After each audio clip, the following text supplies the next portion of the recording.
د هرات امنیتي ځواکونو له لوري دا نیول شوې هغه اووه کسیزه ډله ده چې د بېلابېلو کسانو څخه د غلاو په تور تر څار لاندې وه. مسؤلین وایي له یادې ډلې سره نغدې پیسې او یو شمېر وسلې هم نیول شوي دي. یک باند از سارقین حرفه‌ای توسط پرسنل حوزه پنجم امنیتی متلاشی گردید و سردسته ای باند همراه تمام اعضایش دستگیر شد.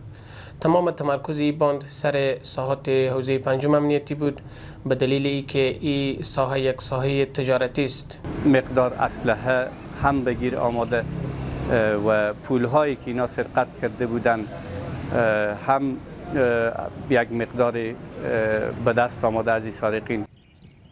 نیول شویو کسانو هم د تحقیقاتو پر مهال پر خپل جرم اعتراف کړی او د یوې سترې غلا د پلان او تطبیق کولو کیسه داسې کوي. 10 دقیقه جلوتر ما بیرون شدم، نصار و میرویس اونجا گایستر به نبی کمی برتر استاد برو بانک. باز ما اشاره کردم گفتم 5 دقیقه بعد بیرون میشم. دان شهر نو که میرسم نصار و نبی جلوی نار میگیره، پولار مستونه توسط توفنچه. 6 ماه پیش پولای بانک بگرفتم، میامدم طرف مارکت و تا جاده شهزاده ها همین سارقان مسلح که حالا پلان دستگیر شدم.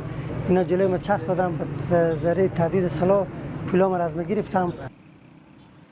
د یادونې وړ ده چې د هرات امنیتي مسؤلین ډاډ ورکوي چې د خلکو د خوندي ساتلو لپاره شپه او ورځ هڅې کوي او هیچ چاته به اجازه ورنکړي چې د هرات میشتو امنیت ته زیان ورسوي.